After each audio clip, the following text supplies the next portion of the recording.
Isa? Amen. Kahit napakatagal na po ng aral ng Diyos.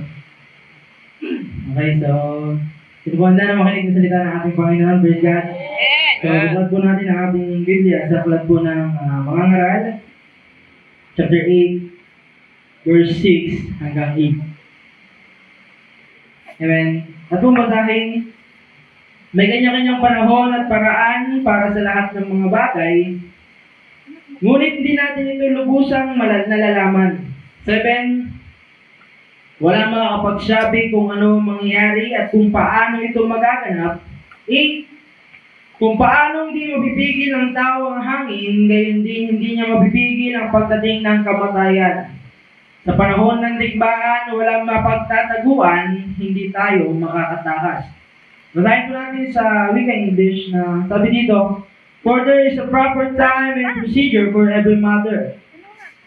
Though a person may be weighed down by misery, 7, since no one knows the future who can tell someone what is to come. 8, and no one has power over the wind to contain it. So no one has a power over the time of their death, as no one is discharged in time of war. So wickedness will not release those who practice it. Amen. Ang ating pong pag-aaralan ngayong pong umaga ay don't skip the process. Well, bago po tayo magpatuloy, tayo man po yung manalangin. Ngayon, yuko natin ating mga ulo, puri natin papanalan ng ating Panginoon. Hallelujah, God, we give you praise, we give you honor, we give you glory. Tayo manalangin, Panginoong Isus, maraming salamat po sa umagang ito na muli mo kami tinipon para sa iyo pong gawain. God, dalangin namin, Panginoon, ang pagsama ng iyong pong banal na Espiritu. God, ikaw ang kumilos sa amin pong kalagitnaan, tunay na wala kaming magagawa kung may paghiwalay sa iyo. God, itama mo ang aming puso at ang aming isipan, Panginoon, Lord, pagpalain mo ang bawat isa, Lord. Hindi ko po kaya kung magtitiwala sa aking sarili. Gagawin po ko sa inyong likuran, Panginoon, kayo mataas yung pong umaga, God, kayo pong hawak ng ating mga bibig, ng mga sikalitan. Maraming salamat, Lord, sa pangalan ni Jesus. Amen. Amen. Don't skip the process. Akin po pag-research, what is process? Sabi po doon, a process is a set of steps that are followed in order to achieve a certain goal or an outcome. Bakit kailangan nating dumaan sa proseso? Amen? Lahat ng mga bagay dumadaan sa proseso, di po ba? Yes. Example dito yung mga process ng pagbuo ng mga gamit na ating ginagamit. Example, ito pong laptop na ginagamit ko. Sa tingin natin, kapag in-skip kayong proseso sa paggawa ng laptop, magiging maayos ang paggamit nito. Di po ba hindi? Yes. Amen. Kapag in-skip kaya ang paggawa ng screen sa nilalabas yung mga display. Amen. Di po ba walang maayos na kinalalabasan ng isang bagay kapag nag-skip tayo ng proseso? Amen. Maaring pangit ang maging kalabasan. Hindi mo nagagamit ng ayos ang isang bagay kapag in-skip natin ang proseso nito. Kaya pwede natin ito yan tulad sa ating buhay na sa bawat araw ng ating buhay mayroong prosesong ginagawa. Amen.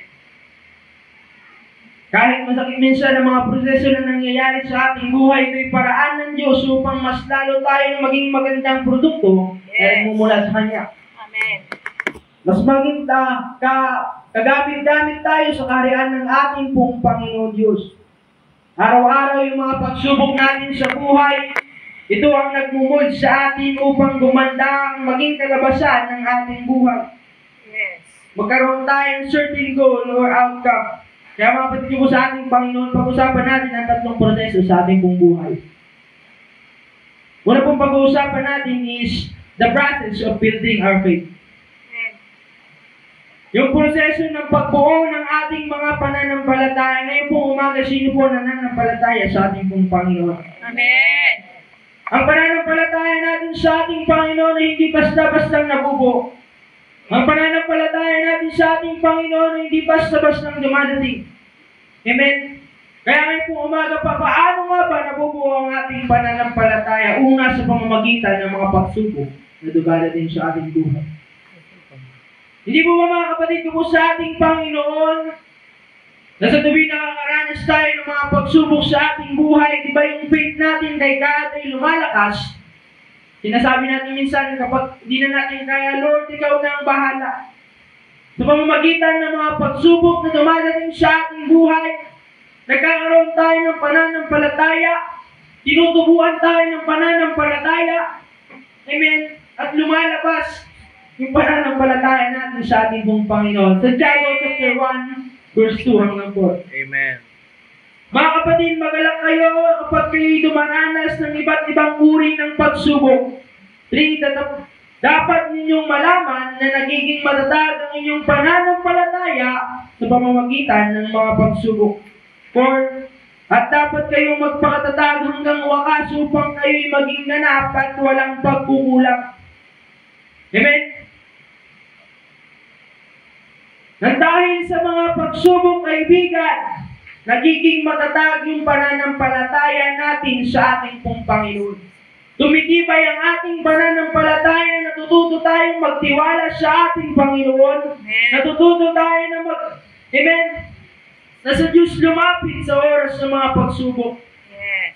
Sabi dito sa pura, dapat kayong magpakatatag hanggang wakas upang kayo'y maging ganap at walang pagkukulang. Yung sabi ko kanina, di po ba yung process? Ang process ay step-by-step process that are followed in order to achieve a certain goal or outcome. Upang maging ganap at walang pagkukulang ang ating kalalabasan, amen, kailangan natin ng pananampalataya sa ating pong buhay. At pangalawa, paano nga ba nabubuo ang ating pananampalataya? Pangalawa, kapag wala na tayong malapitan. Sa ating pong mga buhay, mga kapatid ko po sa ating Panginoon. Amen? Bihira tayo makakita ng mga tao na kapag wala na silang malapitan, hindi sila lumalapit sa ating pong Panginoon Diyos. Amen. Halos ganito nga po ang mga tao sa panahon natin ngayon, na sa oras na wala silang malapitan, na sa oras na wala silang mapuntahan, ang Diyos ang kanilang pinupuntahan, ang Diyos ang kanilang nilalapitan. Yes. Amen? Sa Kanya tayo humihingi ng tulong. Kapag wala na tayong malapitan, wala na tayong mahingian ng tulong, dito lumalabas yung ating pananampalataya. Dito nabubuo ang pananampalataya ng nakararami.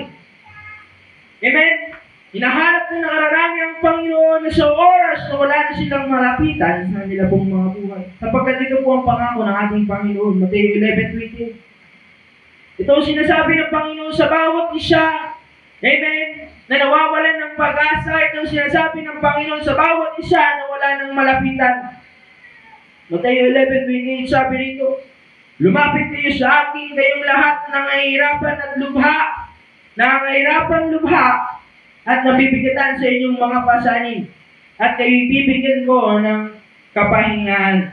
Ito ang sinasabi ng ating pong Panginoon Diyos, ng ating Panginoon Kristo sa mga taong walang malapitan, sa mga taong walang mahingian ng tulong. Tayo lumapit lamang sa ating Panginoon manampalataya. Dito lumalabas yung faith natin sa ating pong Panginoon Diyos. Although nakakalungkot, amen, na sa panahon natin ngayon, ito lamang ang nagiging dahilan kung bakit lumalapit ang mga tao sa Diyos. Yung mga pagsubok, kapag wala nang malapitan,